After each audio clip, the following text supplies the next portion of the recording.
Today is May the 11th, 2021. It's 9 a.m. We're in the Century Jury Room of the Hood County Justice Center at 1200 West Pearl Street in Granbury, Texas.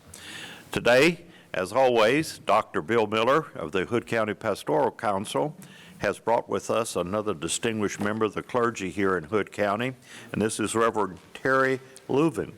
He is the chaplain for Sheriff Deeds and the Hood County Sheriff's Department, and also the chaplain for the Sheriff's County Posse. So he's a distinguished member. We like him, and he does a great job for us. So please welcome Reverend Terry Leuven, please.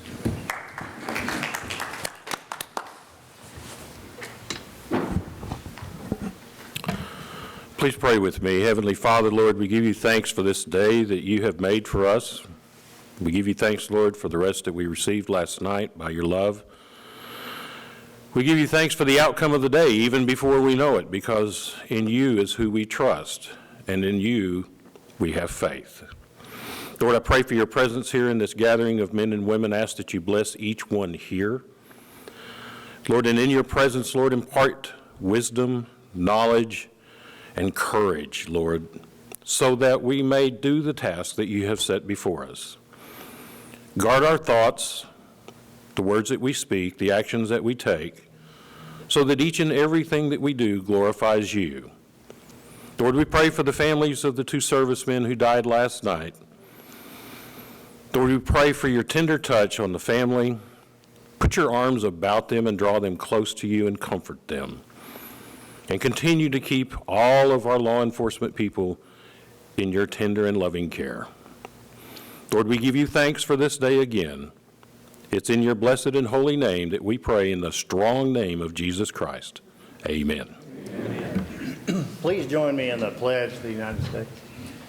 I pledge allegiance to the flag of the United States of America and to the republic for which it stands, one nation, under God, indivisible, with liberty and justice for all. Pledge the Texas flag, please.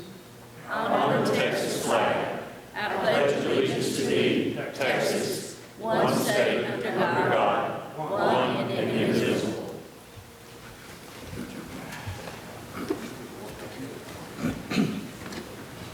Thank you all very much. Right now we have a very special presentation. We have two ladies here that absolutely need no introduction at all. Y'all know both of them. In fact, they got stuff to do all day, so I'm gonna meet them down here, and Julia Pennell and Laura Fisher have a proclamation honoring National Police Week, and I want them both to come up and say a few words about that. We are also going to ask Sheriff Deeds and our hero of this event to come forward. I'd like to take just a short minute, if I might, Judge, and thank you for having us here in Commissioner's Court. I'm Julia Pennell, chairperson for Friends of Memorial Lane. A week ago today was International Firefighter Day. We didn't have an opportunity to meet with you before, but we wanted to share with you briefly. We met with most of the members of Hood County Stations. Thank you, Judge, for coming. And we met with the family of Diana Jones. This year, we made our video in honor of her as she gave her life fighting with firefighters, the wildfires in California. Each of the stations were presented one of these beautiful, one-of-a-kind crosses made for our station firefighters. Our board members hand-delivered to each of the stations because we want to remember our firefighters are all volunteers, which means they save you and I lots of dollars. Not only that, they put their lives at risk daily. So please be sure and thank our firefighters. Today, we are here in honor and recognition of National Police Week. National Police Week actually is our Sheriff Department, our Police Department, the BRA, Constable's Office, and our troopers. So it encompasses all. And as we have just heard today, we lost 2 more last night. So it could not be a more appropriate time that we ask you to join us as we remember National Police Week.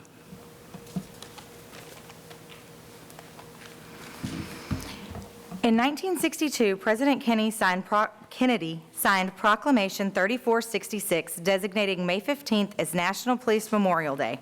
Every year, the nation recognizes National Police Week, which includes the date of May 15th.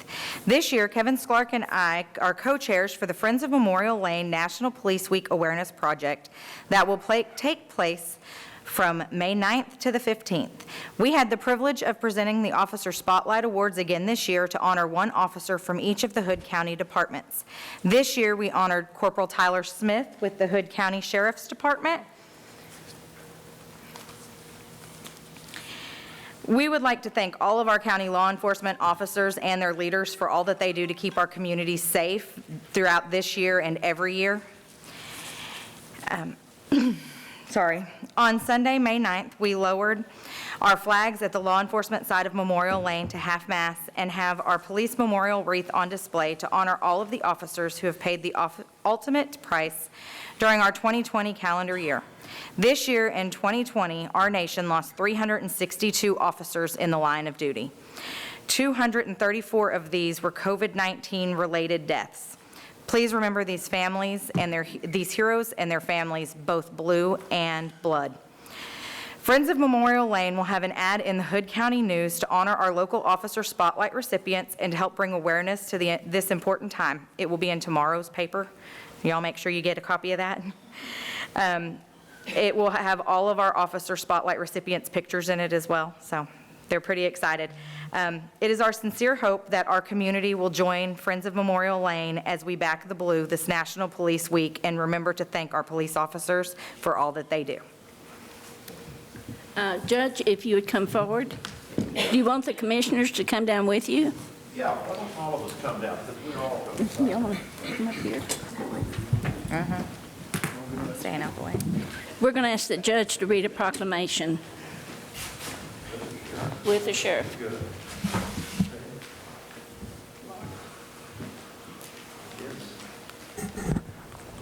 Maybe I'll. Can you hear me?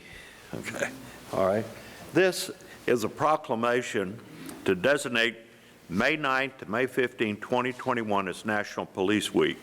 In 1962, President Kennedy proclaimed May 15th as National Peace Officers Memorial Day and the calendar week in which May 15 fall as National Police Week. Whereas the members of the law enforcement agency of the city of Granbury and the sheriff of Hood County play an important part in safeguarding the rights and freedoms of the citizens of our community, along with the BRA, the Constable's Office, the Department of Public Safety, and the Constable's Office. And whereas the Friends of Memorial Lane honored and educated the Hood County community on National Police Week, and it is important that all citizens know and understand the problems, duties, and responsibilities of their law enforcement departments, and that members of our departments recognize their duty to serve the people by safeguarding life and property, protecting them against violence or disorder, and protecting the innocent against deception and the weak against oppression or intimidation. And whereas our law enforcement departments have grown to be a modern and scientific law enforcement agencies which unceasingly provides a vital public service.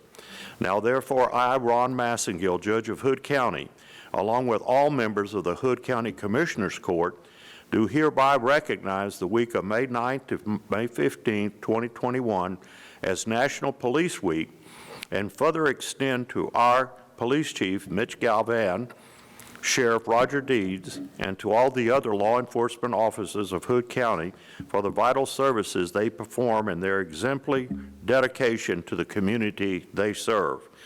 Be it further resolved that the Hood County Commissioners Court call upon all citizens to join in commemorating law enforcement officers, past and present, who by their faithful and loyal devotion to their responsibilities have rendered a dedicated service to their communities and have established for themselves an enviable and enduring reputation for preserving the rights and security of all citizens. The Hood County Commissioners Court publicly salutes the service of law enforcement officers in our communities and in communities across the nation, in witness whereof on this 11th day of May, 2021. And it is signed by me and all the members of the Commissioners Court and Katie Lang, the county clerk. So it is with great pride that I present this to Sheriff Deeds, and I present one to, Well, we have one. you have one that I've already given you for Friends of Memorial. Okay, good. And should I present this to our hero here, give him one? I have an extra one. How about that? Okay. How about you holding that up too then, since you're a hero here? We don't need one. Okay. Let me get this out of the way. You want to pull it too? Anybody but Lauren. Watch that cord, that's it. Okay. Sorry, I'm holding on to that cord. All right. Do a dance. Can y'all see everybody? I think so. Thank you. Thank you.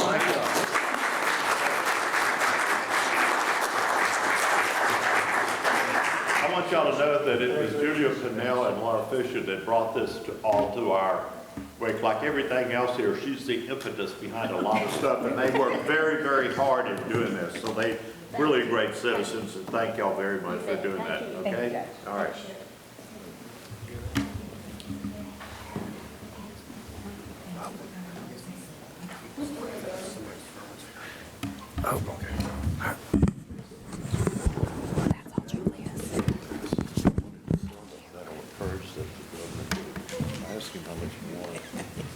Wasn't for sale.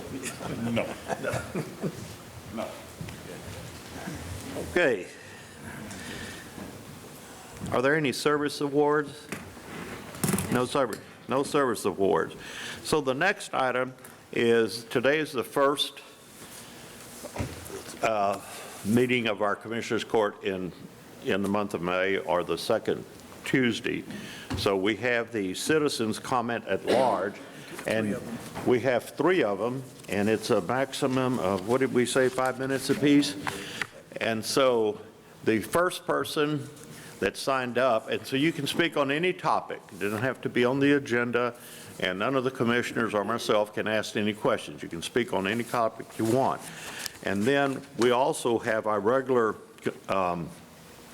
citizens' comments that pertain to agenda items only. So again, you must fill out a public participation form and hand it to Chief Deputy Steve Smith in the back, since the sheriff is attending another meeting here, and list what other item that you want to talk to and speak on, and it must be received by the sheriff, Katie Lang, and me before that item is actually called. So please, if you want to speak on it, look at the agenda and bring it up here. So the first person that signed up to speak on citizens' comment at large is Dr. Victoria Calder.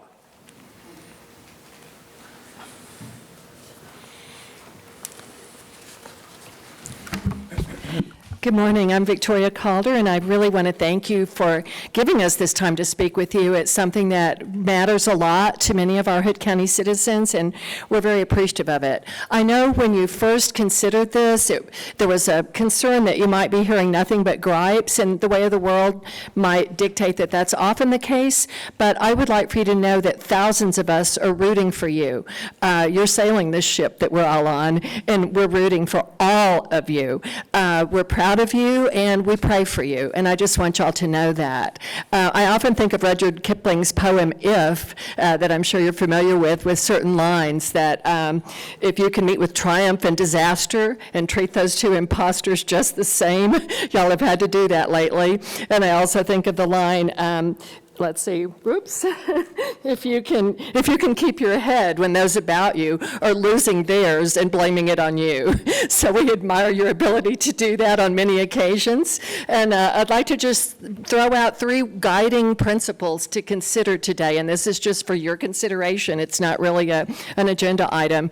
But those 3 words are planning, coordination, and continuity.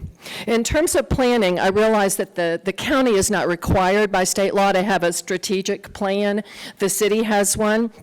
And in some ways, even though you're not required to, I would like to suggest that you consider it in order to make data-driven decisions that are in keeping with guiding principles that would tie into that plan. And when I served on our Homeland Security Council for the state, those of us who wrote the strategic plan, a lot of us wrote the 2015 through 2020 State Homeland Security Strategic Plan. We based it on the vision, and it's important for the county, not just the city, to have that vision, under which you would have your mission, your guiding principles, and all of your decisions would hopefully tie into that and be data-driven, not driven by ego, by politics, by personal gain. But until that is established, it's very hard to make certain decisions that you're tasked with making. I realize that the patchwork development that we're experiencing with our rapid growth is something that needs to be addressed, and I think that a strategic plan would go a long way toward that. Having been a sailor, as a lot of you know, my husband and I sail all over the world, we understand that you have a plan, you pull up anchor, you set sail, but you can't predict the winds of change. You can't predict the weather conditions. You're constantly having to adjust. So I've seen a lot of good plans around the country. I work for the feds now, and a lot of these plans are just really fine doorstops. You have to understand and be able to articulate that vision and adapt that vision. So planning, the next word is coordination. The city and county historically have often lacked that coordination. That's true in this watershed protection plan that no one was aware of. City members said never heard of it. That coordination wasn't there, and actually the only second one ever adopted from the state of Texas by the EPA is the only one in our North Central Texas Council of Governments that is not in play because of that, as we're told, the inability of the city and county to work together at the time. So I would suggest more of a coordination. I know the city has a comprehensive plan. 200 people were surveyed. We have over 6,000 in the county. I'm sorry, wait a minute, how many is it? 60,000 and 10,000 in the city. So it seems like the tail wagging the dog to have only a city comprehensive plan without that coordination with the county. So if that's not the case, if there's not that kind of coordination, please fix that. Finally, continuity of government. No one had ever heard of the Watershed Protection Plan from 2010, and it was huge. It spent millions of dollars were spent, $500,000 just to write the plan, but you had state reps, county reps, city reps, many agencies spending years and millions of dollars to develop it, and yet that torch was not passed forward. So your predecessors, in many cases, were not aware of it when we spoke with them, and I think that continuity of government is very, very important. So if that's not there, please fix that. And finally, I think that I'd like to close with just saying that if the closing lines of if you can meet the unforgiving minute with 60 seconds worth of distance run, then yours is the earth and everything that's in it. And what's more, you'll be a man, my son. And if you go back and read that poem, if you can say yes to every if in that poem, then you will be the kind of people who will do us proud, and I believe you are. Thank you again for all that you're doing, and please consider a comprehensive, strategic, deliberate plan, whether it's written or not. Thank you. Thank you. Okay. Okay, next is Cindy MacArthur.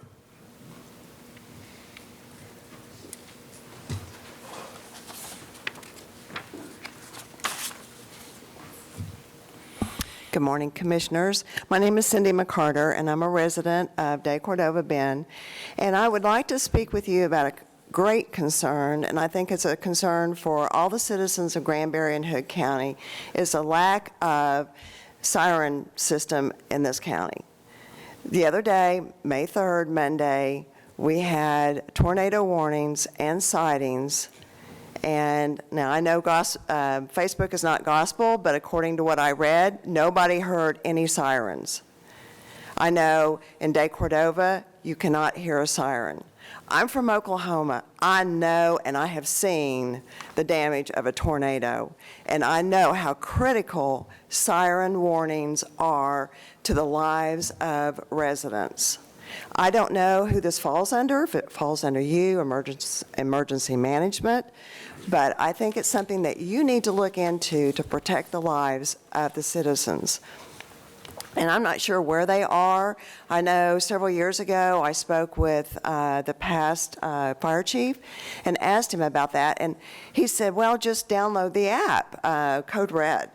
Well, there's a lot of elderly citizens that don't have cell phones, and if they don't have that to get that warning, how are they going to be alerted? And does this fall under you all or emergency management? Can somebody answer that? We can't respond. Oh, you can't respond? Oh, okay. Well, anyway, I think it's something that, as the commissioners, you should look into this and let the citizens of Delaware, Hood County know, and try to protect our citizens. Thank you. Thank you. Okay, the next and last is Zach Maxwell.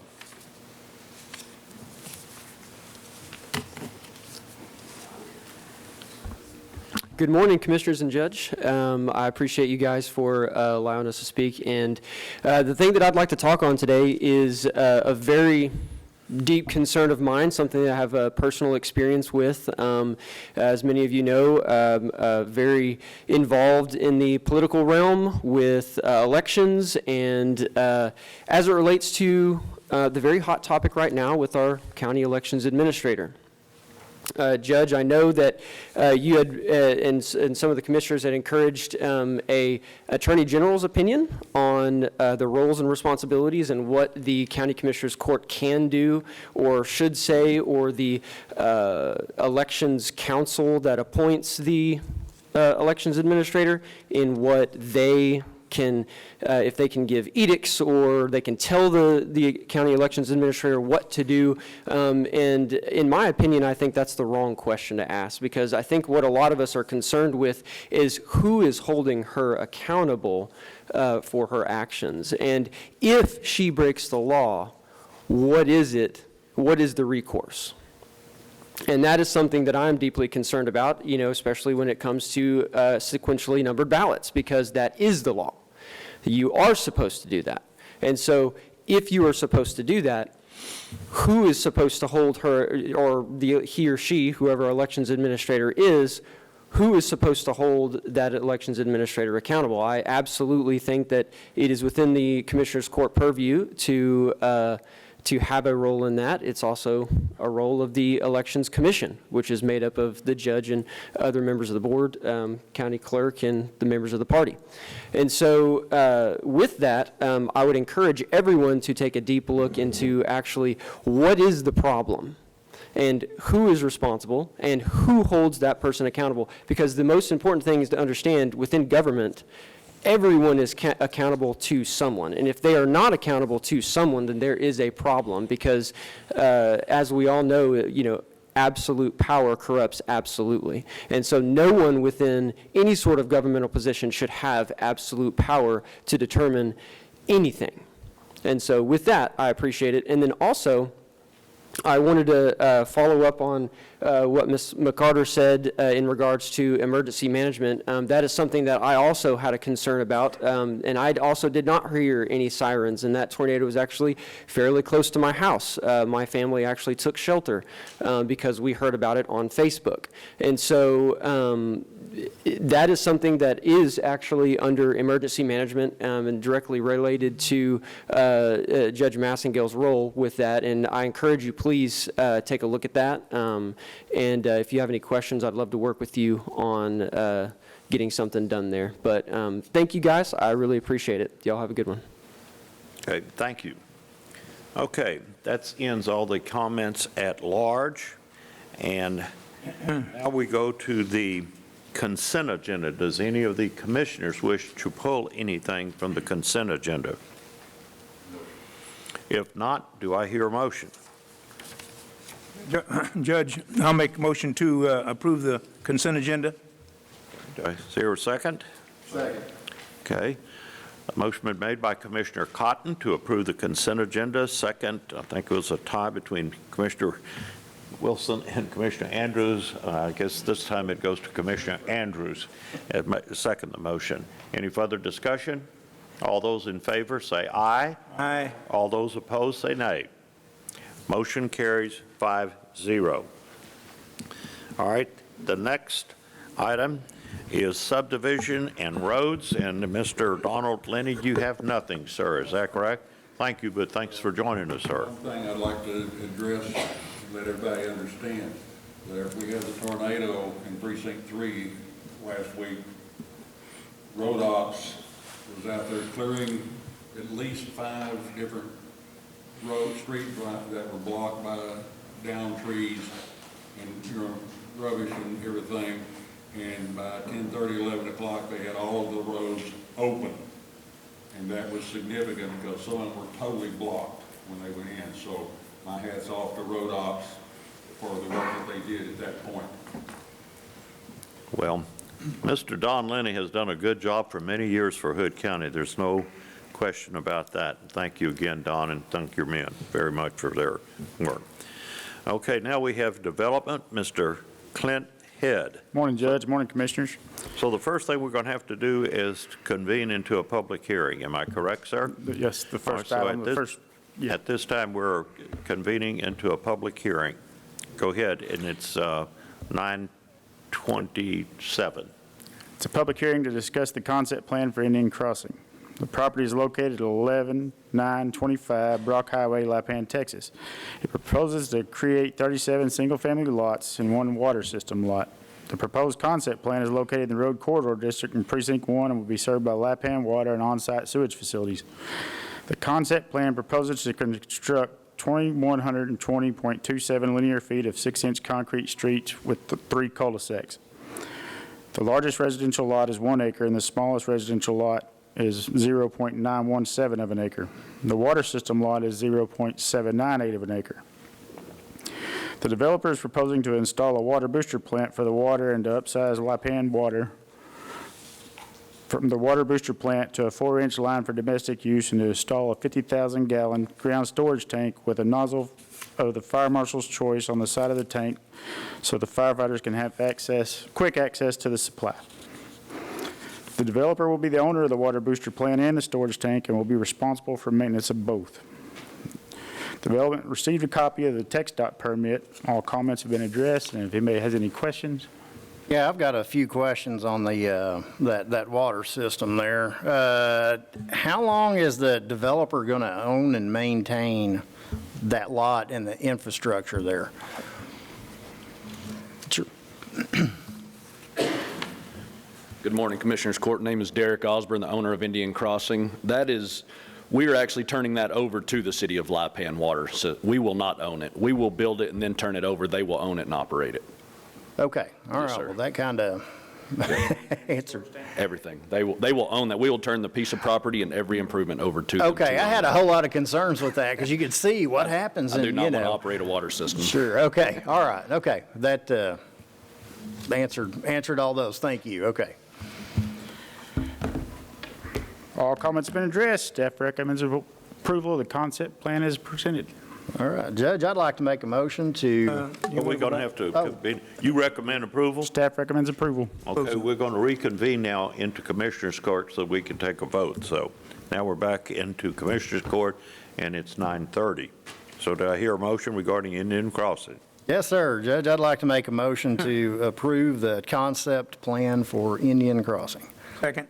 Motion has been made by Commissioner Andrews to approve the concept plan for Indian Crossing, second by Commissioner Cotton. Any further discussion? All those in favor, say aye. Aye. All opposed? Motion carries 5-0.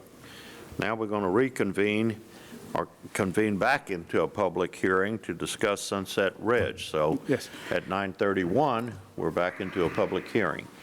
It's a public hearing for concept plan for Sunset Ridge. This property is located at 5500 Monroe Highway, Granbury, Texas. It proposes to create 6 single-family lots. The proposed concept plan is located in the Road Corridor District in Precinct 4 and will be served by well and on-site sewage facilities.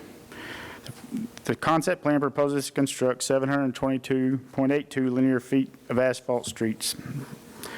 The largest lot is 2.47 acres and the smallest is 2.18 acres. The developer is proposing, oh, that's the wrong one, but I think there's a speaker on this one, and then I'll give my recommendation. Okay. Okay, Cynthia Swift.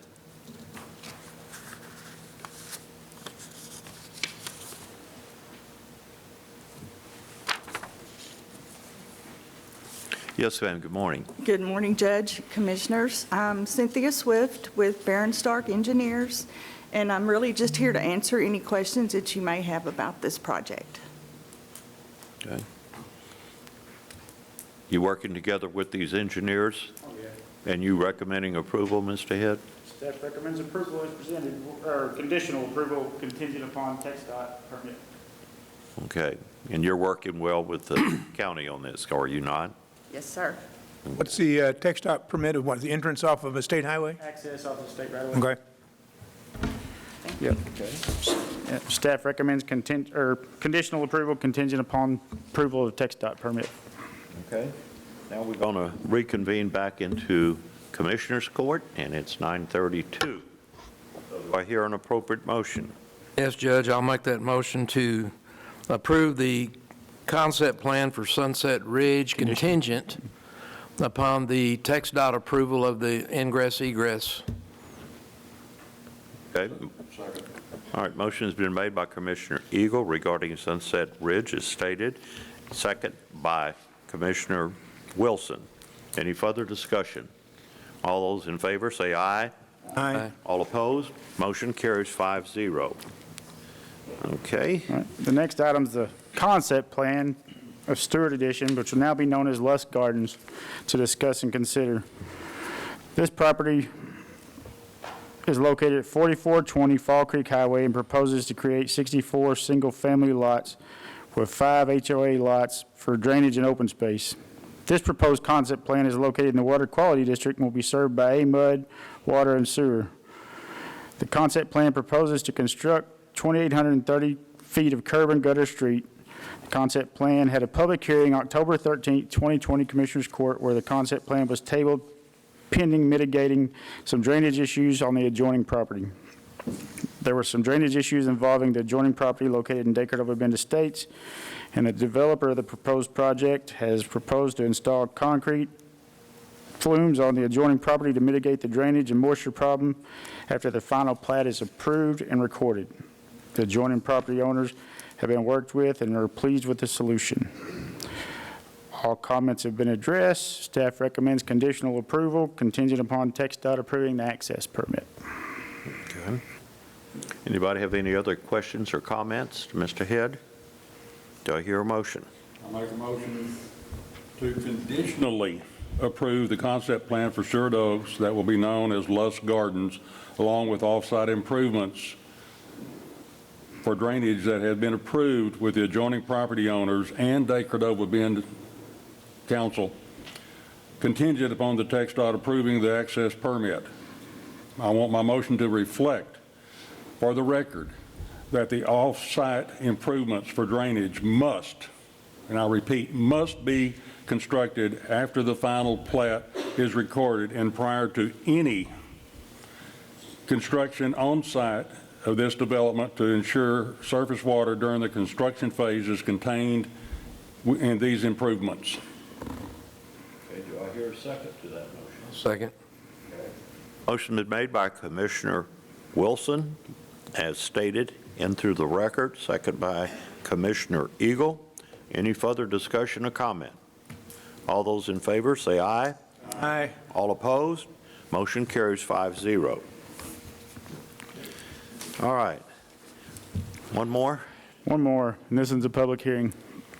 Oh, what? Public hearing. All right, we're going to reconvene now into a public hearing. It is now 9:35, and the court has reconvened into a public hearing. Please, Mr. Head. All right. This is a public hearing to discuss the site development plan for Cox TIP, or Toller Industrial Park. The property is located at 6600 West US Highway number 377. The property is part of the James S. Turner Survey, abstract number 557, Hood County, Texas, and contains 34.527 acres. The site development plan is located in the Road Corridor District and be served by well and on-site sewage facilities.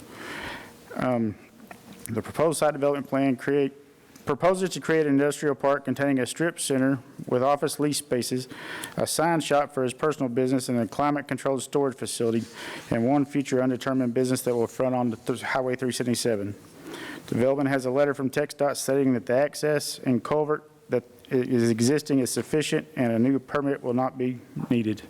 Staff has reviewed the site development plan. All comments have been addressed. Staff recommends approval as presented.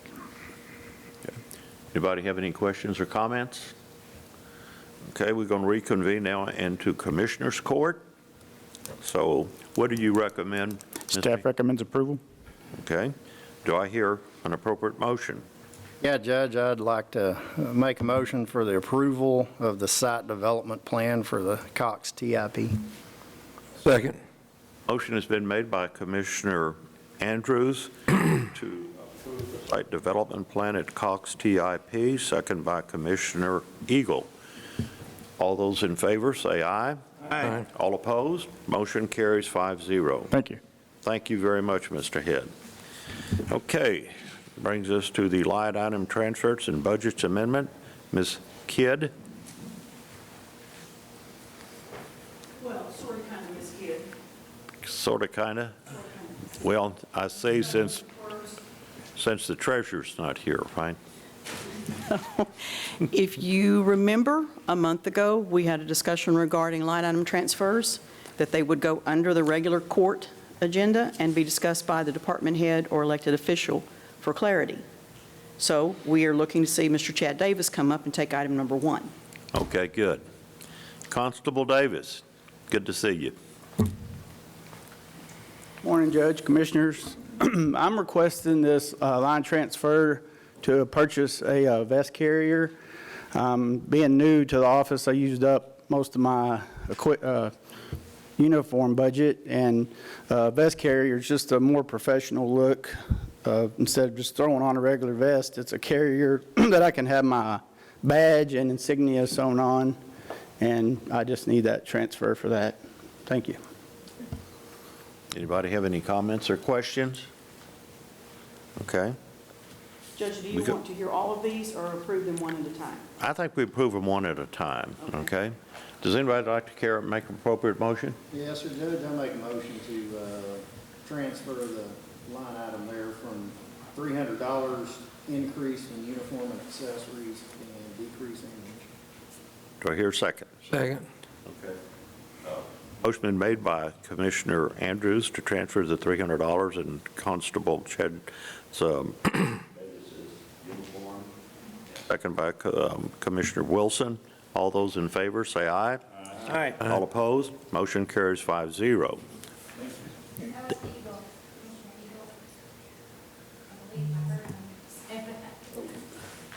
Who, you did?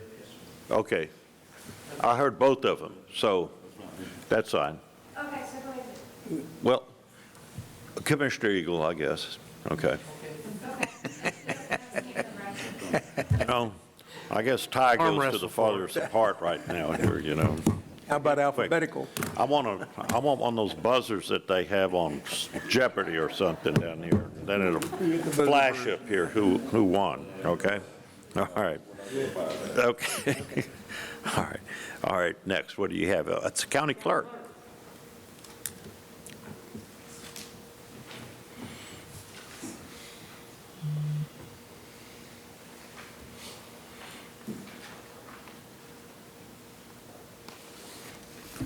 Good morning, Judge and Commissioners.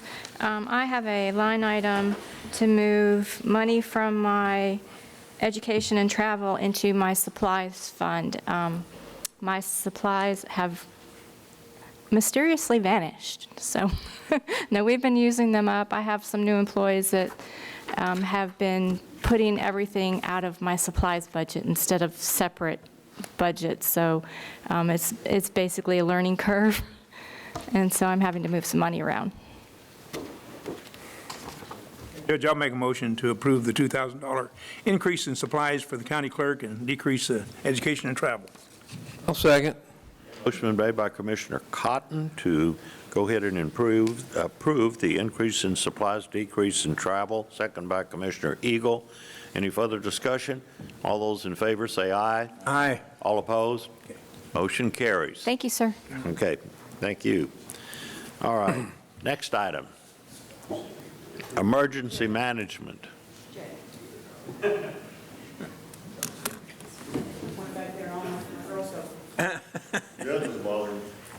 Morning, judges, morning, commissioners. This was when we discussed last court about the AEDs and the Lucas devices, basically taking the money out of the capital outlay, or out of our emergency management fund where we've had the 101 fund, and moving that into the capital outlay so we could purchase the items that we discussed last court.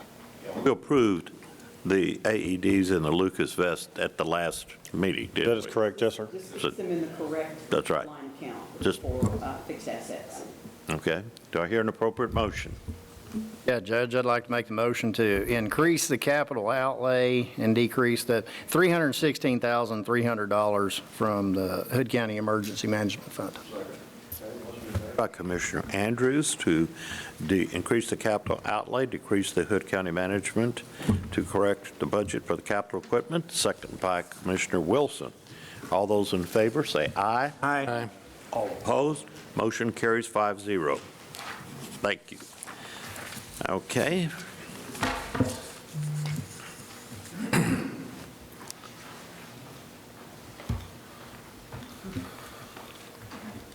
Good morning, Chief Deputy. Morning, Judge, Commissioners.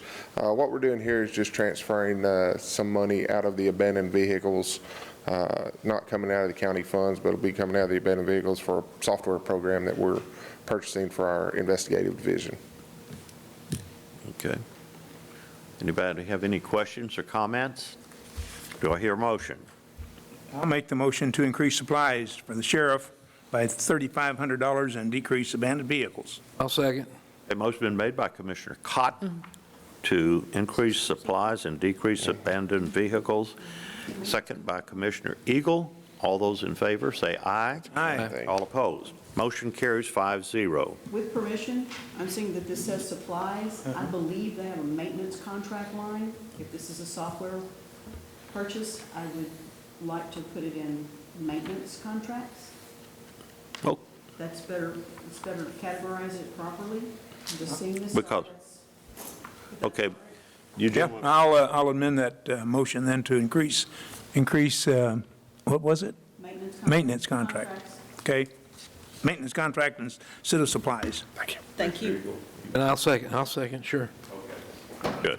You have that, Ms. Lang? Okay. All right. Good. All right. Then you don't have any dedicated accounting line item transfers? No, sir. Okay. Financial, that's still your bailiwick? Do we vote on that amended, or do we need to? Yeah. Okay. Well, I'll just go ahead and clear it up. I think you have it with the amendment to go to maintenance as opposed to increased supplies. All those in favor say aye. Aye. All opposed? Motion carries 5-0. Okay. Next, Ms. Kidd. Judge, Commissioners, you all have received an advance copy of a spreadsheet which is on the screen for payments over $10,000. Are there any questions regarding those payments? If not, the expenditures for this court, May 11, 2021, $895,899.42. The auditor's office has reviewed the invoices and recommends payment. Okay. Anybody have any questions or comments regarding the certification of payment of invoices? Judge, I'll make the motion to approve the expenditures for the period of April 21st through May 4th in the amount of $895,899.42. Second. Motion is made by Commissioner Cotton for the payment of invoices, the amount of $895,899.42. Second by Commissioner Wilson. Any further discussion? All those in favor say aye. Aye. All opposed? Motion carries 5-0. Thank you. Thank you, Ms. Kidd. Okay, that brings us to miscellaneous. D1, discuss and take appropriate action to adopt the 2021 FEMA-approved hazmat plan for Hood County. Mr. J. Webster. Yes, sir. Right before COVID started, we started working on our hazardous mitigation rewrite plan that was to be approved by FEMA for 2021. It's due every 5 years. We started in 2010. It was updated in 2015. And so then the rewrite update came for 2020. We started at the end of 19. We were able to make our last few meetings that were required to get together to get our submission. We made it to the COG, and then the COG and FEMA have been working on it all through 2020. And then we've got our letter as of March 31st from FEMA and the Texas Division of Emergency Management approving our county-wide hazardous mitigation plan. In order to completely be involved in a plan and reap the good benefits of the plan is all the county and the cities that are involved must adopt the plan. And then I'm required by law to submit those adoption paperworks back to TDM and FEMA. And so that's what I'm requesting is the Commissioners Court adopt the plan and allow the judge and yourselves to sign off on the adoption and to be submitted to FEMA. Okay. Anybody have any questions or comments to Mr. Webster? If not, do I hear an appropriate motion? That was great reading material. Yeah, I bet. Yeah, all 242 pages of it. And everybody read every word, I know. I only read what they corrected and what we needed to correct, so I'll be honest. I hear a motion. Judge, I'll make the motion to adopt the 2021 FEMA-approved hazmat plan for Hood County. I hear a second. Okay, who does that go to? That goes to Jack. It's Jack's turn. Was across the line first. Okay, Jack. Wait. Practice. Photo practice, finish. huh? All right, motion has been made by Commissioner Cotton to adopt the 2021 FEMA-approved hazmat plan for Hood County, second by Commissioner Wilson. All those in favor, say aye. Aye. All opposed, motion carries 5-0. Thanks, you, Mr. Judge. Webster. Thanks, Commissioner. Judge, we've got a resolution that it's included in that. I guess we'll be signing. Yeah, that's part of it. Okay. Part of it. Okay. Item number 2, consider and take appropriate action to issue Rolling Hill Shores 10 vouchers for the Hood County Citizens Collection Station with an expiration date of September the 30th, 2021. Rolling Hills is having a community cleanup day on May 15th. Look, well, good morning. Haven't seen you in a while. Judge, Jeannie, good to see you. Rolling Hill Shores has reached out to Commissioner Andrews requesting, they requested 6, but in the past, we've allowed them 10, and in keeping with that, in 19, we were able to clean up a problem property that had been going on for years in the county, and I would just like to request that we allow them a little cushion with the extra 4 vouchers. Okay. So we would do 10. Okay, good. If they want to work and clean up their community, I think that's a good thing. So, anyway, okay, do I hear an appropriate motion? Yeah, Judge, I'd like to make a motion to issue Rolling Hill Shores 10 vouchers for the Hood County Citizens Collection Station with an expiration date of September 30th, 2021. Your second. Second. No, Wilson beat me to it. Okay, 3 seconds on this one, but a motion has been made by Commissioner Andrews to allow 10 vouchers to be issued for the Citizens Collection Station for Rolling Hills Shores, second by Commissioner Eagle. Okay, any further discussion? All those in favor, say aye. Aye. Motion carries 5-0. I heard every one of those distinctly. Okay. Now, item number 3, authorize the county judge to sign the City of Granbury's event application, approving the application allowing the use of the square parking lot for the Chamber of Commerce's annual old-fashioned 4th of July event, contingent upon proof of insurance. And I make that motion. That's been a great event for the whole county, not only the City of Granbury, but that's something I think everybody looks forward to. And actually, people from all over the state and other states come to that event. So I move that we approve the application allowing the square parking lot as contained in the application. Do I hear a second? Second. Okay. Second. Motion is made by County Judge Massengill to approve the application for the square parking lot for the Chamber's annual old-fashioned 4th of July event, seconded by Commissioner Wilson. Any further discussion? All those in favor say aye. Aye. Any opposed? Motion carries 5-0. Item number 4, discuss and take appropriate action regarding oral resolution directed to the Hood County Elections Administrator passed during the April 13th, 2021 regular session of the Hood County Commissioners Court and now committed to written format. We got one person that wants to speak on that. It's Mr. Dr. Granick, you are the speaker on that. Do you want to start off? Thank you, Judge. Commissioners, I feel like we're a little like I'm in the movie Groundhog Day, where every meeting we view this. I hope there was a discussion last meeting about these resolutions being posted somewhere. If it was posted, the written version, I don't know where that is. I agree that that's a good idea, but for all commissioners to do that, I hope that someone will verify the written version wherever it is with the video version of the oral passing of this. A previous speaker on the at-large session commented that there needs to be accountability of the law, but there also, of course, there has to be interpretation of what that law is, and previous meetings have discussed that there's differences. We saw a video either last meeting or 2 meetings ago that was a segmented version of the testimony of the counsel for the Secretary of State. She tended to indicate that our election commissioner was in compliance, and obviously someone other than just simple opinions of what the law is and what compliance is important.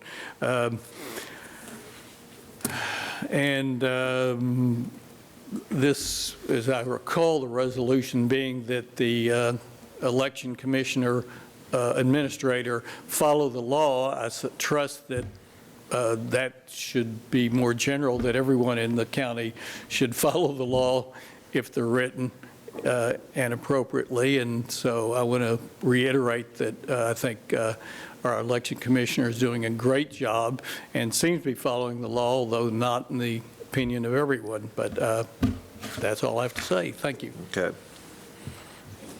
Okay, any questions, comments? Any commissioners? I hear a motion. Yeah, I want to give a little background on this in response to Dr. Granick. And this resolution is simply putting to words what we did in open court on April the 13th. And I'm just going to read the resolution into the record because it was an oral resolution and I wanted to make sure we had something in writing.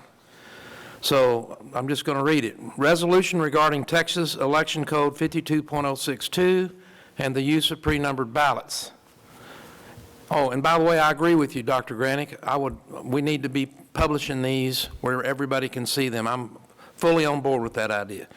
Whereas Article 6, Section 4 of the Texas Constitution regarding elections by ballot, purity of elections, registration of voters, it states, and I quote, "In all elections by the people, the vote shall be by ballot, and the legislature shall provide for the numbering of tickets, and make such other regulations as may be necessary to detect and punish fraud, and preserve the purity of the ballot box. And the legislature shall provide by law for registration of all voters." Later, Texas Election Code 5206, I'm going to keep reading. Whereas Texas Election Code Section 52.062 regarding numbering of ballots, it clearly states, quote, "The ballots prepared by each authority responsible for having the official ballot prepared shall be numbered consecutively beginning with the number 1. And whereas the first election conducted in Hood County, Texas, using direct recording equipment, DRE, was held in March 2006, and whereas DRE equipment used in Hood County did not utilize any type of paper ballot, as all voting was tabulated electronically, and whereas prior to the March 2006 election, all elections in Hood County were conducted by utilizing paper ballots and voting precincts. And whereas during all elections prior to March 2006, Texas Election Code Section 52.062 applied and was in full force and effect as related to all paper ballots.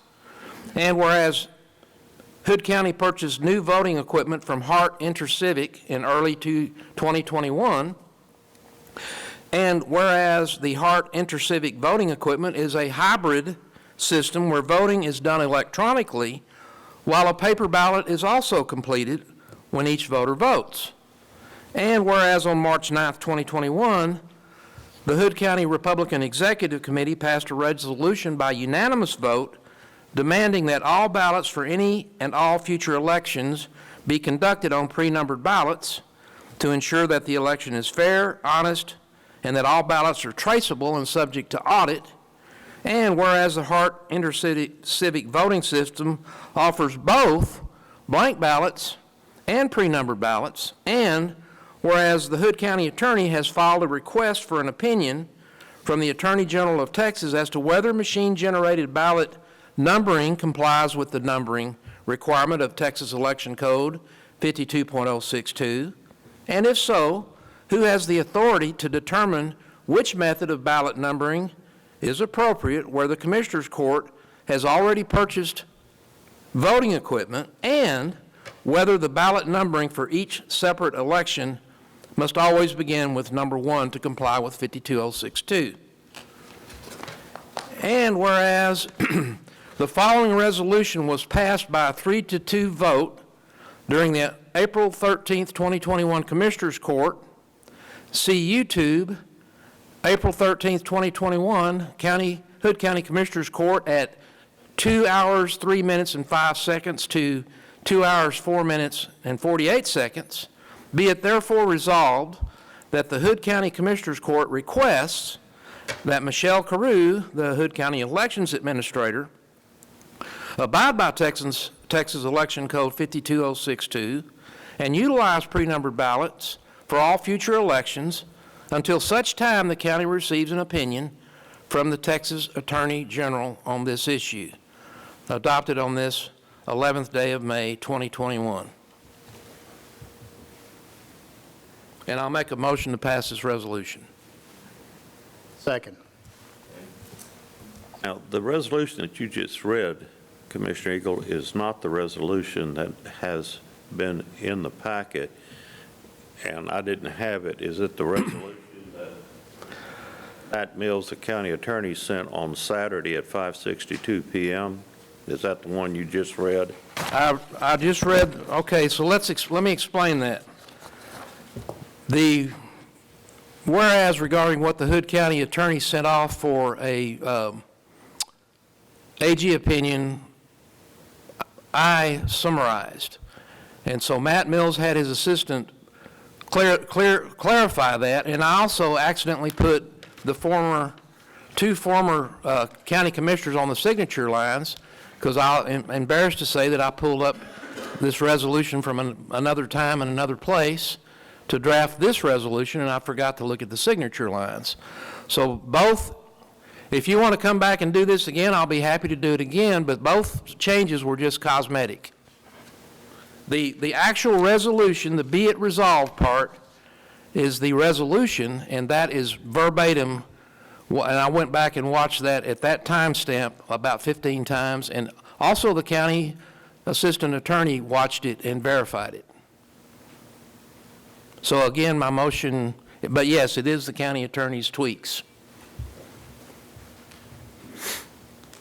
which are cosmetic. Well, it was my understanding at the last time, and this is what did happen, is that really at my request, I asked the county attorney, Mr. Matt Mills, to route the AG and to get an opinion from him, because the way that the resolution passed by the 3-2 vote was that the elections administrator abide by the Texas Election Code 52.062.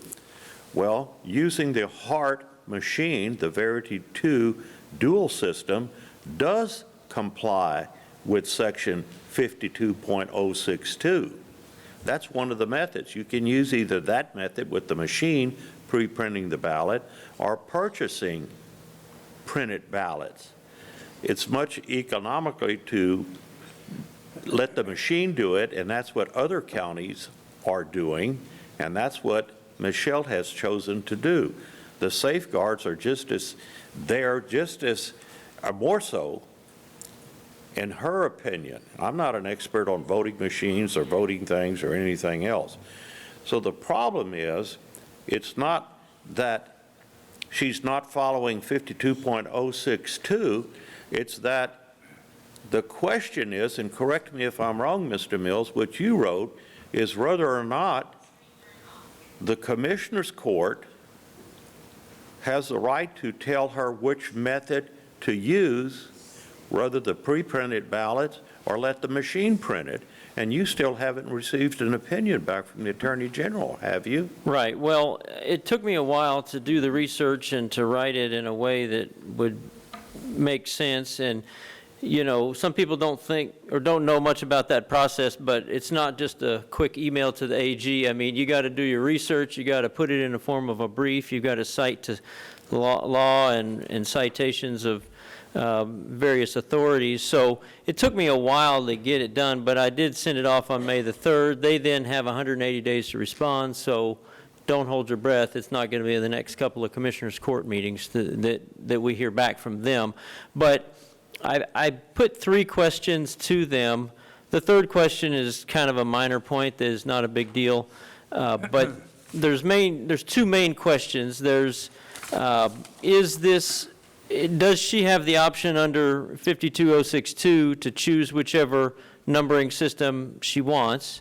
Or are both systems legal? That's the first question. Are they both legal and compliant with 52062? The next question is, even if, let's say they both are legal, can the Commissioner's Court dictate which of those systems she employs? And that's really the 2 questions. And we'll wait and see. I mean, I kind of have my own thoughts about what they're going to weigh in and say, but we'll wait. You wrote us a letter telling us what you thought they were going to do about the first one. And what was your opinion, Mr. Mills? I mean, okay, so to clarify first, this is my opinion of what their opinion is going to be, not Right. really. I got you. Okay, so this is just my prediction. I mean, I would be very surprised if the Attorney General directly contradicts the Secretary of State. I mean, I would be surprised if they said that the electronic generation system is illegal or, you know, non-compliant with 52062. I would be surprised if they really picked that fight with the Secretary of State and the election administrators around the state on that issue, particularly since we haven't even done any numberings at all for 15 years, and now we're doing a numbering system, but arguably it's not compliant. I mean, that's just my prediction of what they're going to do. I think it's a much closer call on the second question of whether, let's say that both of them are viable. It's a closer call whether the Commissioner's Court can then dictate, okay, we think this one is better than that one, and we need to go with this one. And, you know, with all due respect, I didn't put this on here to relitigate it because we've already done this, and I've got a motion on the table in a second, and it clearly I've gone back and reviewed it and time-stamped it. Everyone on this court could go back and do that, and all I'm asking to do is put my resolution to words that we're going to ask the request that the elections administrator abide by 52062 until we get the opinion back from the AG. That's all this is. I just got one point. Yes. There's a lot of points that I don't like about it, about the resolution, but I'm not going to go through that. Right. We've talked about it, and there's a lot of points that I don't agree with. I don't agree with either party, Republican or Democrat or independent, dictating resolutions to our elections administrator on how to run her program. It's not a political issue.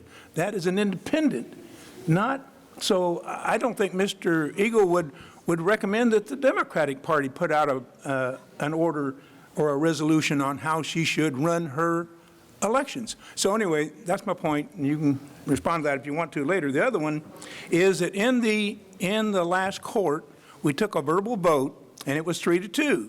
In this resolution, all 5 signatures are on here, which I'm sure that the 2 people that voted against it are not going to sign the resolution because we disagreed with it in the first place. So if you're going to make a resolution that was passed verbally by 3 commissioners, then the resolution ought to be from 3 commissioners. Well, so I'm going to address that right now. If you want to vote no again, then don't sign it. You're going to do an up and down vote, and you'll have a blank spot where your name goes, so that everybody in this county can see who does what. So, yeah, I think all the 4 commissioners and the county judge signature lines ought to be on there, and if you vote no, fine. Well, Mr. Mills, the letter that you wrote, and I have it here, and I can get it out and read it. The letter that you wrote back to me when I asked whether you had received the letter on April the 1st that Commissioner Eagle had from the elections director from the Secretary of State's office. Right. And by the way, to answer Zach Maxwell's question about who controls the election administrator, it's the Secretary of State that overlooks the elections administrator. Am I correct? That's who she responds to. That's who grades the elections to look for irregularities. Am I correct? Well, I mean, there's multiple answers to that. So the Elections Commission has power to terminate and suspend. So if somebody messes up, they can suspend that person or terminate that person. The Commissioner's Court has some authority over choosing software and voting locations and election judges and that kind of stuff. And then the Secretary of State is the chief elections division in the state. So they, I guess, have some auditing and whatever, the oversight that they can weigh in. But, I mean, Secretary of State can't terminate or suspend the elections administrator. So there's a few different authorities who have some piece of that pie, I guess. And that's, and with all due respect, that's kind of what some of the question that you're asking of the AG. And I will point out that the Secretary of State, and I've pointed this out before, is under the executive office. That means that there is a legislative office and there's a judicial office that checks and balances. And I'm sorry, but our elections administrator is not an independent entity that gets to do whatever she wants. So we disagree on that. The judge and I and Commissioner Cotton and I disagree on that. That's okay. We disagree on that interpretation, but the bottom line is that I have a motion on the table to accept this resolution, and I have a second, and I understand that 2 people on this court disagree with it. But I would, again, urge my motion. Let me say this. I want to be perfectly clear here. You bet, not only the elections administrator, but every official in this county must follow the law. All of us must follow the law. I have done that.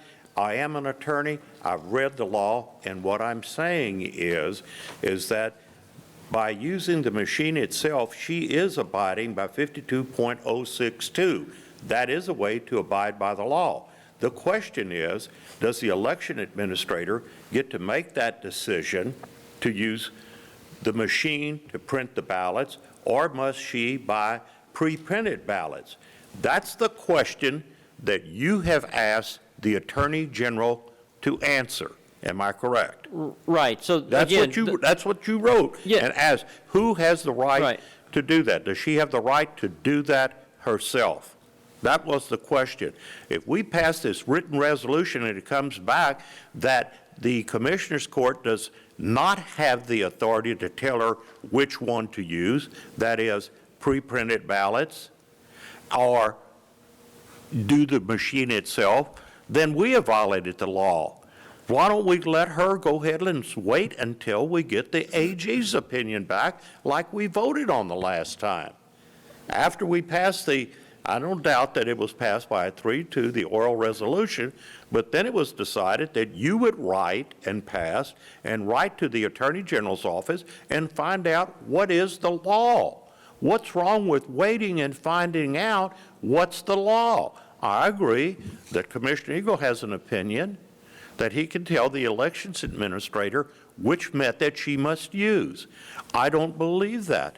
The whole election code is written that election administrators have and supposed to be bipartisan, non-biased. They can't have a yard sign in their yard. They can't have a bumper sticker. They can't support any candidate. They have to follow the law and let everybody that's entitled to vote and has a legal vote to make that vote and have their vote counted, period. That's all I'm saying, so why not wait? But anyway, that's what I want to say. So could you want to enlighten me and say if I'm wrong in any way, Mr. Mills? Well, all I would just clarify on that is I've read this resolution. It's the language is request, so it's not a binding resolution. I mean, it doesn't force her hand until we hear back from the AG. It's saying we request that you do this, please, please, until we hear back from the AG, is the way I'm reading it. Not really any different than some of the proposals from a few weeks ago of what we think the legislature should do on XYZ legislation. I mean, to me, that's the nature of your resolution today is we request you do it. If you don't, then we'll hear from the AG and see who has the power to win the arm wrestling match. Well, if I could take this liberty, I'm going to read it again, the resolution part of this. So maybe we can understand that was couched in terms of a request. And it says, be it therefore resolved. Oh, by the way, nonpartisan in this county means Democrat. Be it therefore resolved that Hood County Commissioners Court requests that Michelle Carew, the Hood County Elections Administrator, abide by Texas Election Code 52.062 and utilize pre-numbered ballots for all future elections until such time the county receives an opinion from the Texas Attorney General on this issue. I watched that 15 times, and that's exactly what the motion was. It was seconded by Commissioner Wilson. It was put to a vote by the judge, and it was 3-2. Say this. The way this is read, be it resolved that Hood County Commissioners Court requests that Michelle Carew abide by Texas Election Code 52.062. She is abiding by Election Code 52.062 by letting the machine print the ballots. Isn't that correct? That's one of the three ways that 52.062 says the election administrator can do the ballots. Am I right? Well, I see what you're saying, and I think this is implying when did you stop beating your wife? Right. You know what I'm saying? I understand. When did you stop beating your wife? That she shall abide by the election code. It's implying that she's not abiding by the elections code if she uses the machine to print the ballots. That is allowed by the Secretary of State and was approved by the Secretary of State. That is allowed, is it not, Mr. Mills? As of now, it is, and I think the AG will probably uphold that portion. I think question one will be resolved that both of them are viable or legal. Question two, I think, is the more 50-50 question. Let me point this out. I mean, right now we're getting into lawyer crap. Abide, that we request that she abide. The judge says she's abiding by it anyway, so what's the problem? I don't get it. You know, we have two different interpretations. We've got a whole new set of equipment that we've gone from paper ballot where we all agree that 52062 did apply. We went to direct reading equipment that had no paper, and so nobody complied with it, right? That's one of your points. Right. But we've had elections, especially the most recent election, where people don't trust the election process. And over the last 3 or 4 years, both Hart and ES&S have gone back to a hybrid system that has paper ballot backup.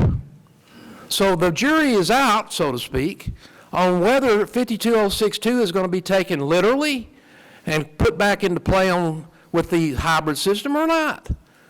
So what? I don't care what the Secretary of State said. You know, they don't make law. They don't make law. The legislature does, and the legislature has a statute that says Texas Election Code 52062, and it says what it says. And this is only in the form of a request, and it's the exact motion that was put on the table orally 1 month ago. And my motion's still on the table, and we got a second. If you don't want to vote, if you want to vote no, go ahead. I'll make one more comment. And if this said, abide by the Texas Election Code 52062 and utilize pre-numbered ballots, or let the machine pre-print the ballots, I'd have no problem with it. But it's implying that using pre-numbered ballots is the only legal way. And that's not correct. There are 3 legal ways, and the machine doing it is a legal way. And by the way, Mr. Eagle, the legislature is the one that created the elections code and delegated that to the Secretary of State. So your argument holds no water. But I'm through talking about it, so I'm going to go ahead and call for the vote. How about that? So all those in favor of signing, we got a motion made by Commissioner Eagle to pass this resolution, a second by Commissioner Andrews. All those in favor say aye. Aye. All those opposed say nay. Nay. Nay. So the motion passes 3-2. Okay, item number 5. Discuss and take appropriate action on Tyler and Nat Data software selection as a result of final report received from IT Software Review, Hood County Software Evaluation. What I'd like for Sharon Sealander is Nanette Samuels. Yeah, there she is. I didn't see y'all sitting together. I just wanted to say, yeah, come on up here and say something. I just wanted to brag on this. I mean, I practiced law in Dallas for 50 years. And I said this morning when we had the juvenile board meeting with the other 2 judges here in town. And the work and the research that went into this report and the number of interviews that were conducted, had this been done by a consulting firm, and I've told both of you ladies this outside, that the minimum cost on this would have been, in my opinion, about $300,000. Right. And y'all charge Hood County how much? Nothing. Zero.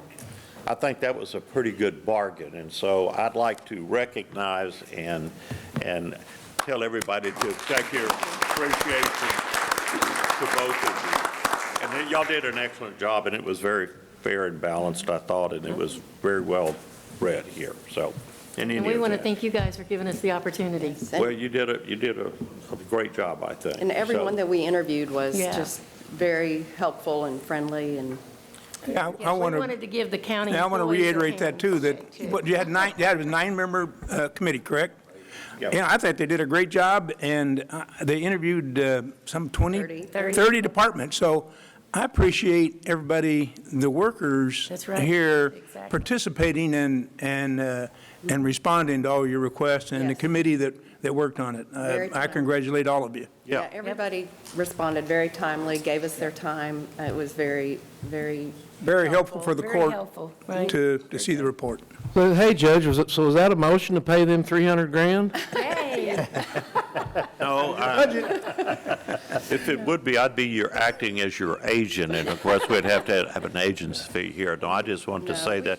And of course, Becky Kidd and a lot of other people had donated their time too. Right. And other officials have called me from other counties saying that Batman and Robin had been there quizzing them about their deal. So really and truly, everybody did a wonderful job, but y'all took the bulls by the horn and really got this stuff going.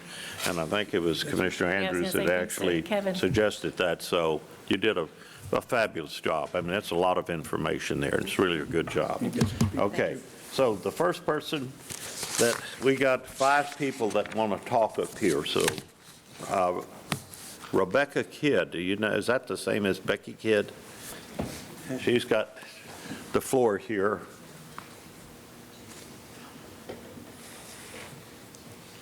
Good morning again, and mainly I'm up here to thank these 2 ladies because I've talked to a few auditors that they talked to, and they were very polite and professional. They did an excellent job, and if you take me and Tona's not in here, but between us, we have 50 years' experience working with both softwares. I'm pro Tyler, everybody knows that. It's just the difference in the two programs is so beneficial to the county, the reporting, the help we get from Tyler. I'm just really pleased with that. And again, I thank these two ladies for helping us, and I hope you gentlemen, and I trust that you make a good decision for the county for the future. Thank y'all. Okay, thank you, Ms. Kidd. Okay, the second person that signed up is Sherry Remington from Tyler. Do you want to speak? Okay, all right. And then the third person is Deanne Cheney from NetData. Do you want to say anything? Yes, please. Okay.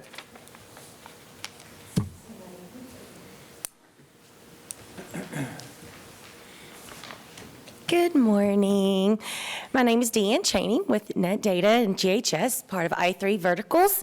I want to thank you for giving me an opportunity to come up here and speak. I agree with the work that's been done. I think we've been hammering this out, if you will, since at least September of last year.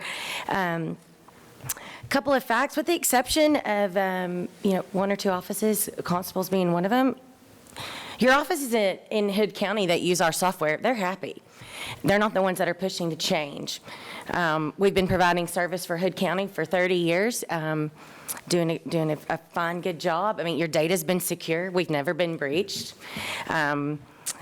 With some floating concerns with our merger with I3 Verticals, which was 2 years ago. I could stand up here and tell you the success that we've had since January, 26 contracts. We've moved into 2 different states. So now we're in 5 different states as of today. But you can look at our stability over the last 38 years, since 1983, when our family, my dad, the original founder and owner of NetData, started our company in 1983. We've been battling different software companies my whole life. I can't remember doing anything different. But still, the facts stand. I mean, you have offices that are happy. We're moving in a big direction. We've got a bright future. We're not going anywhere. NetData, Sulphur Springs, I3 Verticals, we're staying where we are. And we're so happy. It's the best decision we could have made, not only for our company, but for our customers and our employees as well. The resources that we have now and the products and services that we provide, some would say limitless. The opportunities that the children have. My sister and brother and I are huge, and we love our company just as much as we ever did. So I would listen. I mean, I'm in a unique position being in this industry my entire life. Listen to your offices that use our software, and not only the opinions of 2 individuals that, yes, they did a good job and they did a lot of research. There's a lot of still information that's left out there on the table, in my opinion. So I thank you for your time. Thank you. Thank you. Okay, the next speaker is Mr. Dub Gillum, Judge Dub Gillum. Thank you, Judge. Thank you, Commissioners. Good morning. I've spoken with all of you personally, exception of Commissioner Cotton. I missed you yesterday, but I got you right up there. We're like passing ships. You're busy, and that's good to see you're out and about, and I'm out and about. Every one of you, exception of Commissioner Cotton, have stood in my office, talked to my clerks, or talked to me and have been in favor of me keeping for what works best for my office. You've been in there, you've seen how efficient we are. We do a very great job for Hood County and its people. And I'm asking for your support to support me, support the county and the people. And my main contention has always been, if it isn't broke, don't fix it. We don't want it, we don't need it. Don't spend the money on the JPs that want to stay with NetData. And there's 3 JPs that want to stay with NetData. And we do a great job. My office last month set a record, $48,000. The JPs combined brought in over $100,000. We do a great job with what we have, and the software that we use, there's none better for JPs. And the reports, yes ma'am, ladies, y'all did a great job. And I've been asked by several commissioners, did you read the report? I've read it 3 times. And you notice in there it says, Net D talks about a downside, and I'll paraphrase, with the exception of Icon and SmartBench. The exception of Icon and SmartBench, with the exception of the JP's office. What we do, it works great for us. So I'm asking for your support to support us and continue doing the job that we're doing. A little side note, we are now live, the JPs, with e-file. We're ahead of the curve. It's not mandated to go to the state for another couple of years. We have jumped in and we're doing it. The training from Tyler on e-file is horrible. I have sat in there since March, listened to how it's presented, and it's presented from Tyler's perspective, from an attorney's perspective. They don't have a person presenting it from a clerk's perspective. Yesterday, we received 5 requests on email that included, through e-file, that included payment. My clerks didn't know how to process it. Tyler had not covered that. I have been speaking with Tyler, as well as my clerks, sounding the alarms, something's not right, and here it is. So yesterday, we couldn't balance at the end of the day.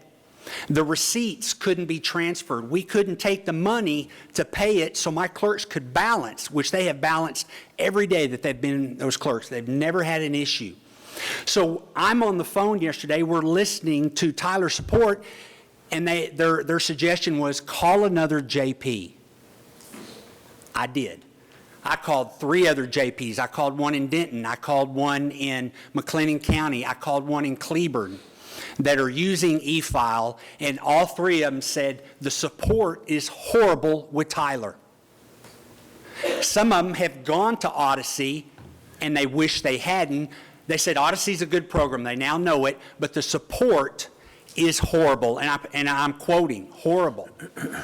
So yesterday, my clerks called Chase Bank for help. Chase Bank said, that's not our job, that's Tyler.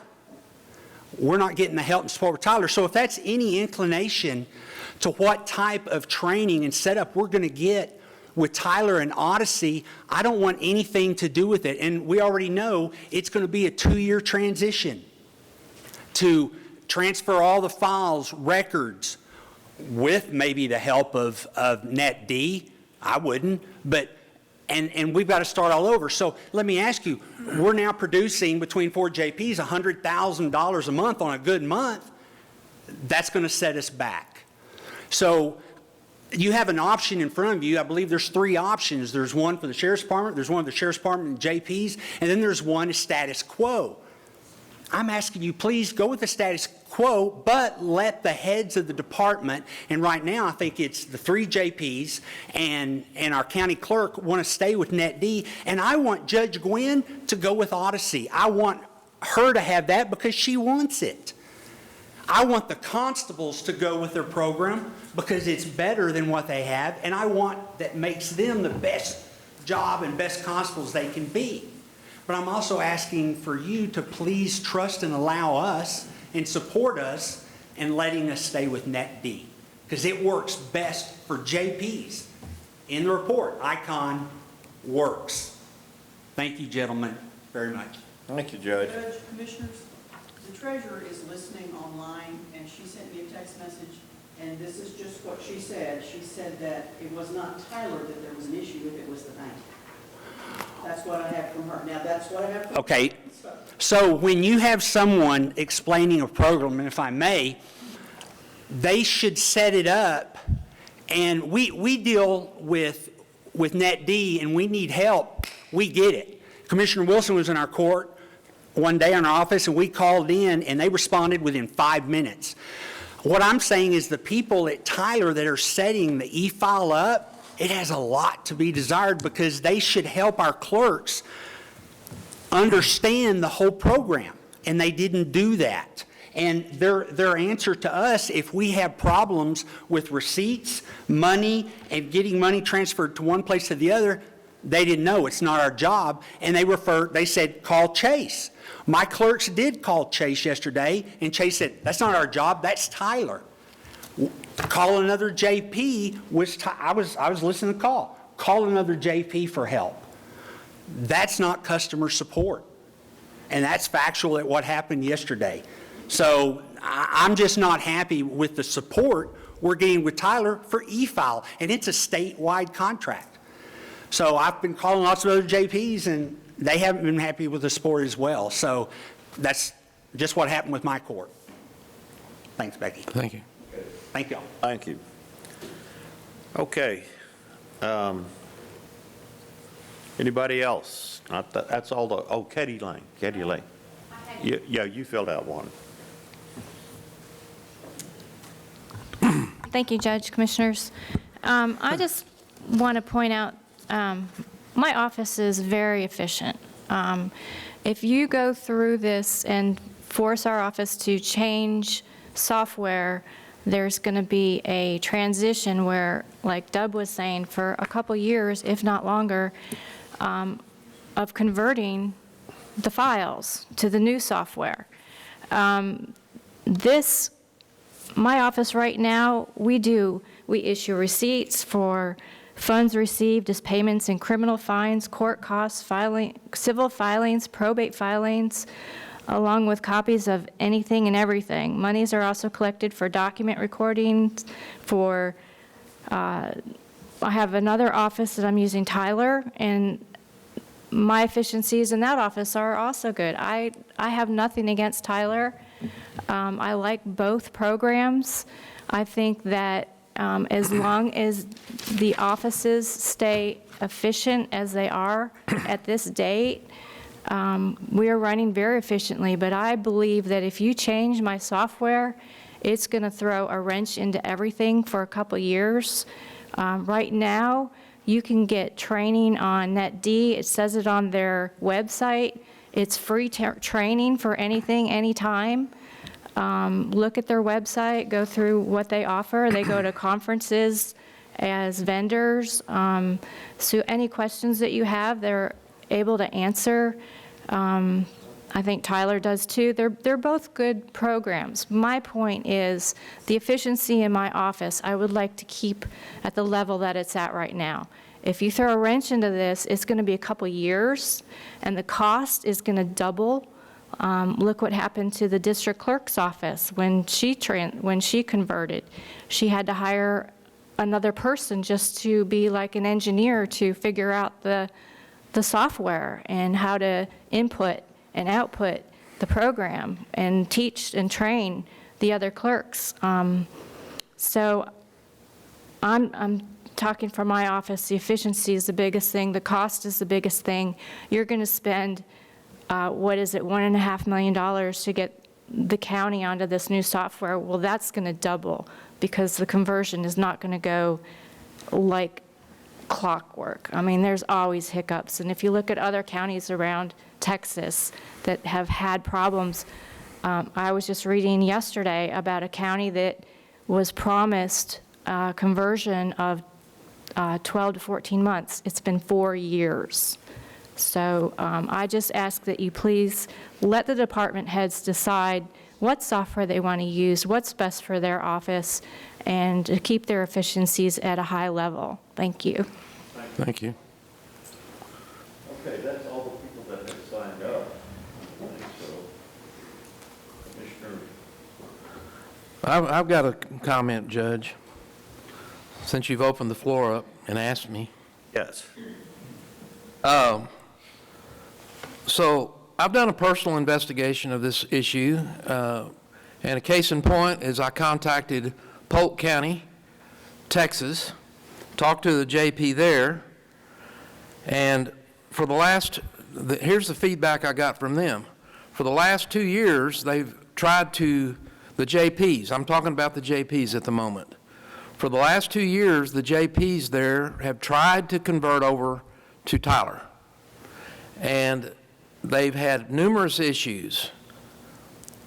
And finally, the Commissioners Court, reluctantly, I guess, said, okay, and they've gone back to net data. And I've heard comments that from inside, especially the ones who are advocating the Tyler, that net data is 5 pushes of the button and Tyler's 1. Well, the Polk County people said net data was 1 push of the button and Tyler was 8. So, again, I've reached out and checked with those people, and I've talked to numerous people inside this county. The ones who are using the net data products, by and large, are fine with it. I talked to the county court at law judge. He's happy with, he likes both programs. He uses both of them. I've talked to the county clerk and some of her help. They're both happy with what they've got right now. I've talked to all the JPs about it, except for one is not happy about it, the situation the way it is, and that's fine. And I really appreciate the report that was done by our 2 citizens who helped us out. It might have been worth $400,000. But based on my discussions with net data, there's a comment in the report that says that there was general dissatisfaction. I haven't found that with the net data users. And so, and the report admits that there's several unanswered questions, and that, and they also point out that some things are not really quantifiable at this time, which are fair. It's a fair report.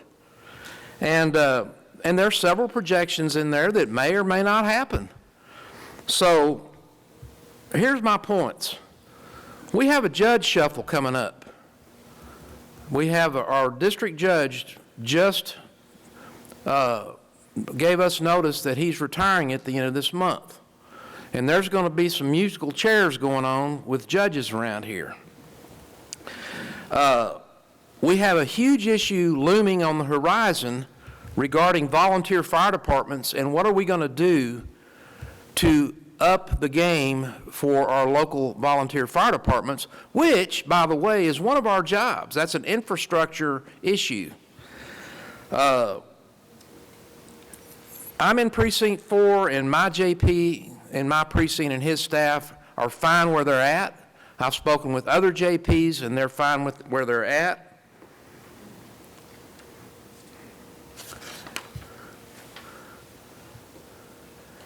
And I'm a licensed attorney. I don't do a whole lot of attorney work except related to this these days, studying statutory law regarding government, election code, issues like that. But I actually went over to the county clerk's office, and I can walk in there and get on her computer, and I can look up cases. I can look up all kinds of stuff without having to go ask permission on their net data. Which in my opinion, transparency and being able to get a hold of documents is a huge issue. And I can walk down the hall of our district clerk's office, and I can't get onto anything. Now, I don't know if that's a Tyler issue or it's something else. But for all the reasons above, I'm certainly leaning towards status quo here. And with the exceptions of the constables, if they want to go over to some format that they feel more comfortable with, okay. If Judge Wynn wants to go over to something different, okay. Why don't we let that happen actually and see how it goes? We've got a test case we can do right now and let Judge Gwynn be our guinea pig. And maybe it'll go perfect. Maybe everything will go exactly as we've been told by some that it will. And if it does, the other folks can reconsider. I really have an issue putting all of our eggs in one basket. And once we sign off on one or fully with one or the other, we're captive. So I think I would urge the court members to consider that. And again, we have a huge issue coming up with our volunteer fire departments that we're going to be talking about some large expenditures regarding those that I think we should consider. And I heard Judge Gillum say something about if it ain't broke, don't fix it. Well, what I think of is an old saying with a twist on that about the government. If it ain't broke, fix it till it is. So why don't we let people use what they're using? Okay. Do I hear a motion? I move that based on the information provided in the Hood County software evaluation and after consultation with the county attorney regarding certain AE or AG opinions that have been brought forth, that the County Commissioners Court proceed with option 1 as stated in the report, and that is that all Hood County departments, except the Sheriff's Department, switch to Tyler software as defined in option 1 of their report. I hear a second. Second. Okay. Any further discussion or comment? Okay, all those in favor of Commissioner Wilson's motion that we accept the committee's work and vote for option 1, that is the entire county switching over to Tyler Odyssey, second by Commissioner Cotton. All those in favor, say aye. Aye. All opposed? Nay. Okay, motion carries 3-2. All right. Item number 6. This is something very pleasant now. I would like, the item is to consider and take appropriate action for Hood County to make a donation to the Granbury Sesquicentennial Planning Committee, an amount of $4,000 for the budget year 2021, payable on June 1st, 2021, and $4,000 for the budget year 2022 to be paid on October the 15th of 2022. Ms. Becky Kidd. I suggest, if you vote to pay this, that we pay for it out of the general contingency. There's plenty of budget there, and that would make it easy. Okay, so you've got plenty of money. Yes, sir. Okay. I would like for Mr. Dan Vandenberg, who is on the planning committee and is working super hard to make this a very big celebration, to come up here and speak about this. I'm going to go. I just want to let you know that's good, if you agree to pay for this out of the general contingency. That's right. Okay. And so you have that money. Yes, sir. $4,000 out of this budget, and we'll make the $4,000 available out of the next budget. Yes, sir. I've got a question on that, because this says that the second payment is payable October 15th of 2022. Is it 2022 or 2021? Well, I'm sure it's going to be 2021, but Yeah. what they mean, I'm sure it's the 2022 budget. See, the new budget comes in. Okay, yeah. All right, I just wanted to call attention to that typo, because I think that money's coming out in 2021. Out of the 2022 budget. Out of the 2022 budget. Exactly. Is that correct? Okay. That is correct. Good call, Kevin. Oh, Pat me on the head. okay. All Mr. right. Vandenberg. Well, 5 years ago, Hood County celebrated their sesquicentennial event. Well, nowadays, this year, it's City of Granbury sesquicentennial, 150 years as a town. So we're going to have a party. We're going to have a big party in November 6th and 7th.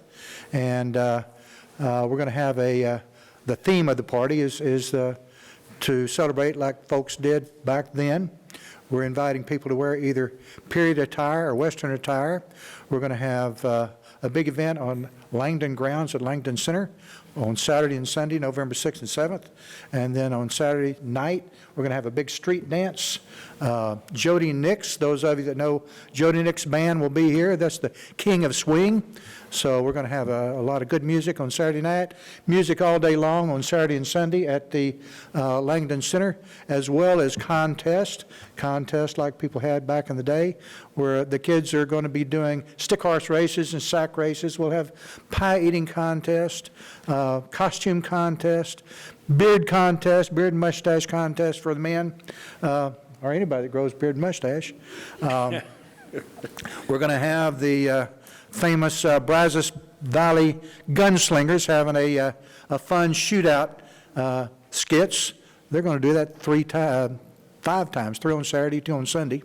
And we have some members of that group right here in this room, I believe. Isn't that right, Judge? Yes, I know there's 2 of us here. Yep, 2 of them. 2 of us here. And so anyway, it's going to be a fun event.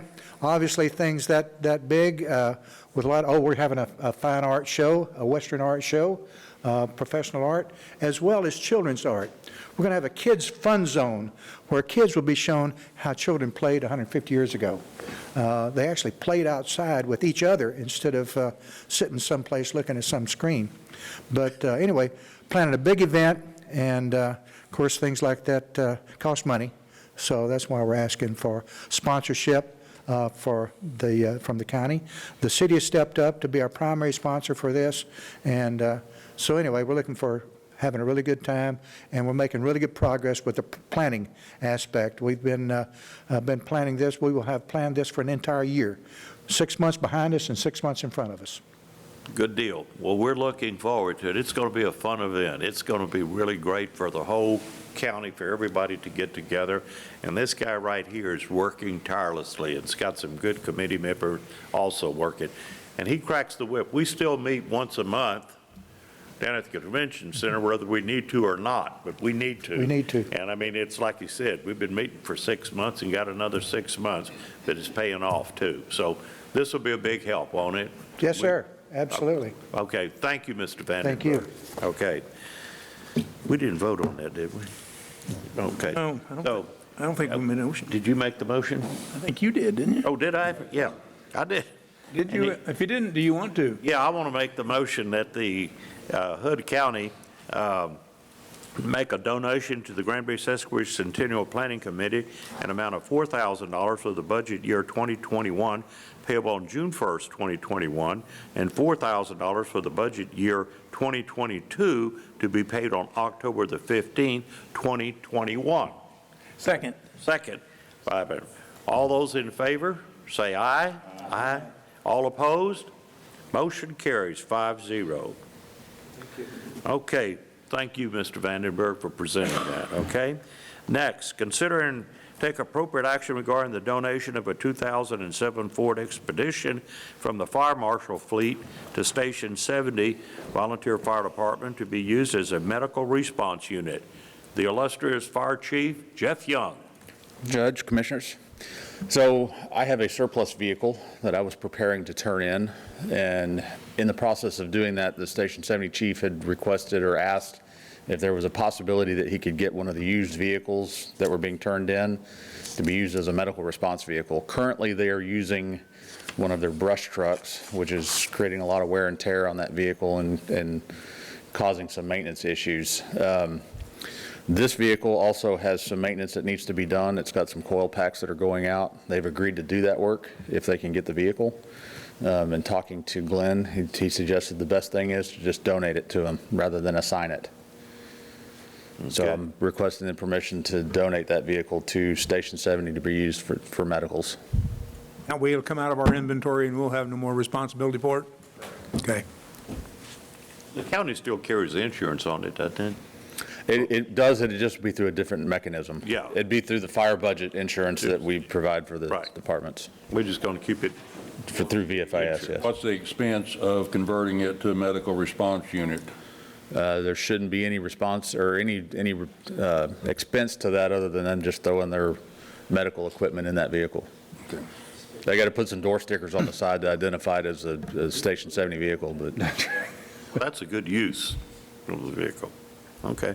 Judge, I'd like to make the motion that we donate the 2007 Ford Expedition from the Fire Marshal's fleet to Station 70 VFD to be used as a medical response unit. Second. Motion's been made by Commissioner Andrew to donate the 2007 Ford Expedition from the Fire Marshal's fleet to Station 70, and second by, who was first here? Commissioner Eagle. Commissioner Eagle, seconded. So all those in favor say aye. Aye. All opposed? Motion carries 5-0. Thank you, Chief. Thank you, gentlemen. Yeah. You just sit right there in that chair and keep up with who motions second, first. That's have a scorecard. Yeah. Okay, item number 8, discuss and take appropriate action to authorize maintenance to construct 2 offices inside the suite at the Acton Annex next to Commissioner Precinct 3's office to accommodate Commissioner Precinct 2 and Commissioner's Administrative Assistant to move from Annex 1, creating additional space requirements in Annex 1. Cost for construction to be approximately $5,000. Judge, I put this on the agenda. Kind of a background of this, we've, with our doubling our size of our election devices for voting, we've got them stuffed right now in the conference room. They really need to be stored and other equipment, and we're just growing, and we basically run out of room in Annex 1 for all the people. Commissioner Andrews and I took a little trip around the county looking for space, where we could go, who would be the best, less impacted to create space in Annex 1. And we kind of decided it was probably me and him, if they needed space, it would be less disruption instead of taking the elections administrator out of there, or the ag extension who works with that conference room, and HR who needs to be centralized. So we took a look around the county, and there are some other county offices that are available, but each one we looked at is going to take some money to fix them up to make them worthy of an office. So this one here would be right adjacent to Commissioner 3 at Annex, and looked like that was going to be the best place to create additional offices. So that's what I've got on the agenda to do. And I've talked to, see, there he is. Yeah. Mr. J. Riley about it's going to need flooring and put up walls is basically all we're going to do. Is it needs to have walls so we can separate the 2 offices, and then and flooring, and that'll run about $5,000 for that. Right now the price of lumber is not the best time to be doing construction, but I think he even looked at maybe even doing metal studs, but I don't think that was going to be reasonable either. So, Jay, you got anything to add to that? Yes. Basically, the price was negligible on the metal versus the wood due to the price of metal.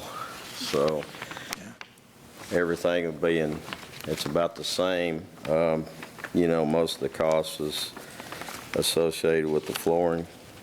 Other than that, it's just sheetrock and screws, and there's not much electrical. I think the lumber to frame the walls is about $1,000 of the $5,000. And you got the money in your budget for that? You could do that out of your budget? And yes, I can. okay. I propose that if we do that, we just take it out of your budget, and instead of doing unless you've got any other, whether we do it on capital or not. I'm sorry? Do you have plenty of money? I never have plenty of money, but I do have enough for this project. He's got the money, so he will be fine. Okay. Okay, if not, I'll work together on this or come back. It'll Okay. be fine. Okay. You want to make a motion here? Thank you, Mr. Riley. You're always amenable to helping everybody in the county. Thank you, sir. Yes, sir. Yeah, Judge, unless there's no other discussion, I'll make the motion to authorize the maintenance to construct the 2 offices in Annex 2 next to the Precinct 3's office, as stated. I hear a second. Okay, motion been made by Commissioner Cotton to authorize maintenance to construct 2 offices at the Acton Annex, second by Commissioner Wilson. Any further discussion or comment? All those in favor say aye. Aye. All oppose? Motion carries 5-0. Okay, last item.